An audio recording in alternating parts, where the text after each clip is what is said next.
Lungsod sa Asturias is a third-class municipality in the province of Cebu, Philippines.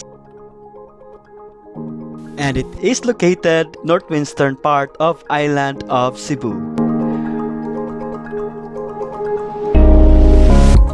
The old name of the town is Naghalin, which comes from the Cebuano word lalin, meaning settlers from faraway places.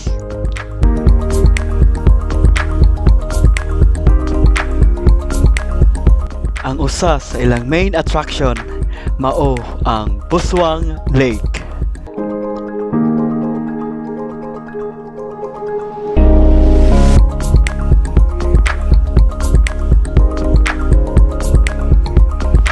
From Cebu City to Asturias via Trans-Central Highway, you can reach the destination in only 1 hour to 2 hours.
What's up mga kabay? We are here na in Buswang Lake in Asturias. Tara bay!